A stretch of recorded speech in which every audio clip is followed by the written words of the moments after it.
appreciated you challenging him before last game, and how he responded to that. What can you share with us about that, and also what you need from him tonight? I mean, more of the same. It's like Jarrett's one of those guys who just goes about his business that sometimes people just forget how impactful and how good he is because he doesn't, beat his chest. He doesn't draw attention to himself. But we know how valuable he is to us. And, I just wanted to make sure that he understood, like he wins his battle, we win the game. That's the challenge for him. It's a similar challenge tonight. He's got to do a great job, not only one-on-one, but on the boards, protecting the paint, looking out for everybody else out there, helping us finish possessions, and taking advantage where he can. So, it's certain nights where certain buttons need to be pushed. But I just want to make it known to him and everybody just how valuable he is to us and what he's capable of. Do you notice anything differently about how Donovan prepares for a game when he knows he's got to take on more of a facilitator role, whether it's conversations you have or different film that he watches or just anything like that? The conversations are different, just because the role changes. When he has, Darius on the floor with him, he can play a different style of basketball because he knows where Darius's strengths are and what Darius can do to help, everybody as well. But when he's out there, it's like he's got a dual role. Like we need him to be dominant offensively. That's not just scoring the ball, that's facilitating, getting everybody involved. Those are the conversations you have. But, he's so intelligent and understands the game at such a high level and knows what his team needs of him that his preparation doesn't change because he's always prepared and he sees the game a certain way and understands how to pick on defenses. Addie? Hi, Coach. My name is Addie Melizia, and I'm your Cavs Kids Club junior reporter. It's nice to meet you. Nice to meet you, too. With the holidays coming up, what are you most looking forward to this holiday season, and what is your favorite holiday tradition? I'm most excited for Christmas Day. I love waking up in the morning and spending time with my family and spending time with our kids, watching how excited they are about opening up their gifts and all the gifts that they got from Santa. And how much fun they have, playing together. So that's my favorite part of the holidays. Yeah. You too? Yeah. Yeah.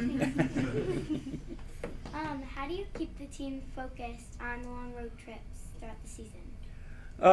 That's actually the fun part of our season, is because at that point, we're all together and there's no distractions. You don't have to be home and, be a parent or be a father or brother, sister. Like you're on the road together. You're going to dinners together. You're going to practice together. You're on the bus together. So it's a time for the team to really, really bond and get closer together. And that helps focus. And, guys want to go out and compete together because, the fans are cheering against them and they know like all they have is each other to go out and be successful. Yeah. Yeah. Thank you. Chris? Thank you. Come on. Yeah. You always make me follow rock stars like Addie. It's ridiculous. JB, you talked coming into this season about the organization trying to take the next step. What is the most difficult challenge in going from good to great in the NBA? The actual action of it. It's easy to talk about and say this is what we want to do and this is how we're going to do it.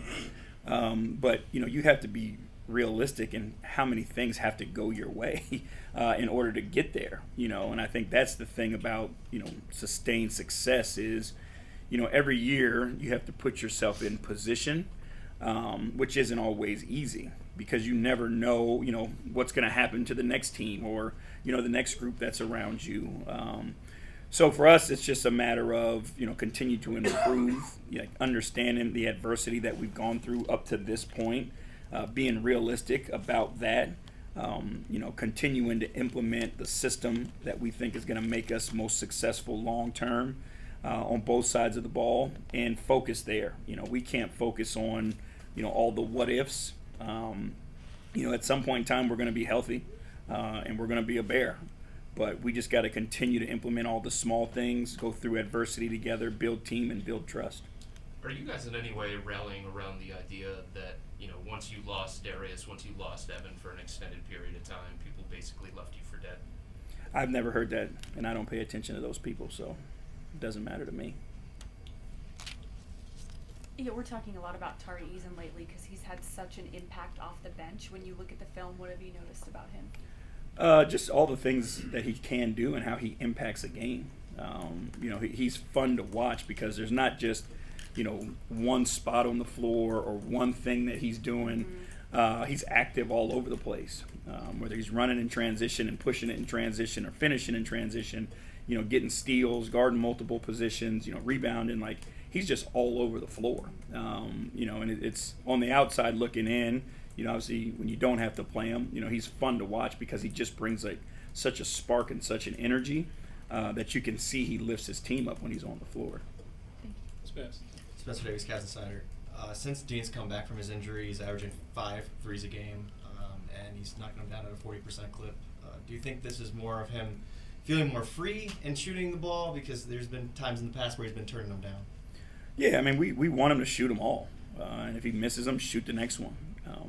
And I think his teammates, are pushing that. And we keep talking about, how simple the offense is when you just throw the ball to the open man. But if you're the open man and you don't take the shot, that makes it more difficult on your teammates. So we want him, to take them all.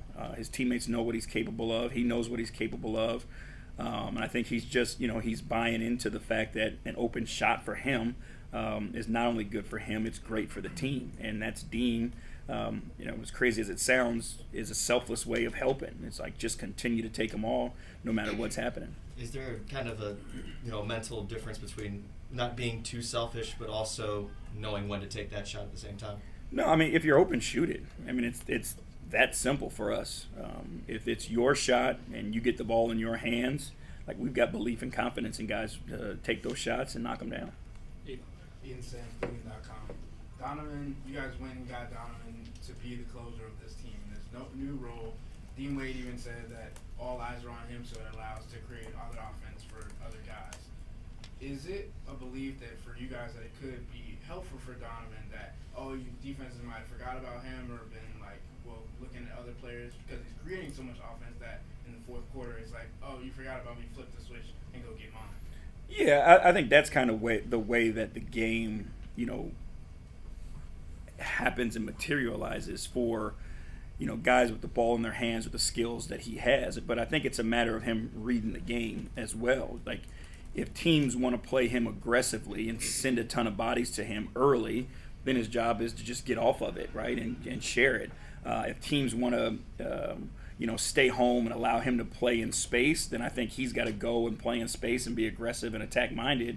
And then as the game goes on, teams have to make adjustments. And whether it's aggressive to soft late or soft to aggressive, like, he just has to continue to read the game. But, we know where the ball is going to start in the fourth quarter. But Donovan's got the trust in his teammates to just keep making the right play even in the fourth quarter. And sometimes the right play is going to be the shot, and sometimes it's going to be the pass. Yeah. Evan Damar, right on you. But JD, this Easton team is a new coach. They've added a lot of new faces in free agency over the summer, but there's still a lot of the same young guys from last year. What is it? Coaching? Is it the influx of talent they brought in for free agency? What is different about this Rocket squad?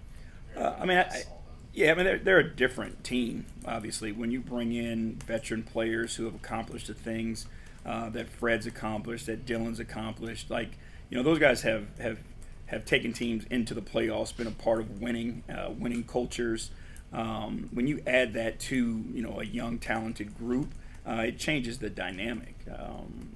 I think, being able to do so many different things because you have veteran players changes the way that you can play the game and the way that you can coach the game.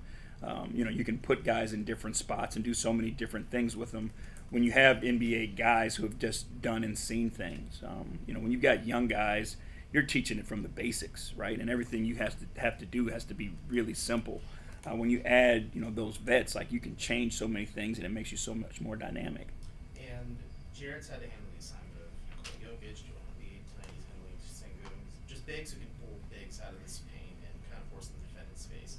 Jarrett's done a pretty good job doing that. You've been just pleased with his overall effort in defending guys that can stretch the floor. Yeah, I mean, Jarrett's awesome. And I can't say that enough. we are extremely fortunate to have big guys that can do dual things. You know what I mean? Like, we put Jared on, like you said, Embiid, Jokic. We'll switch him on to point guards. We've switched him on to, wings like DeMar DeRozan, and, what I mean, like, on and on the list goes. But, he's extremely versatile. But, again, his job never changes for us. He accepts challenges. He protects the paint no matter where his guy is on the floor, and then his teammates have to protect him. Tim. JB, circling back to Saturday, was that a blueprint of what you want to see or need to see moving forward without DG and Evan? Yeah, I mean, it's, everybody's got to chip up a little bit. And I think that's where, we're not asking people to be who they aren't. We just want them to be the best versions of who they are. And, if you're a shot maker, you take those shots. If you're a penetrator or creator, you penetrate and you create. If you're a defender, you defend at a higher level. So it's not a matter of, guys having to be different, but we just want them to be the best version of themselves. All right, we're going to finish up. Last one, Patty.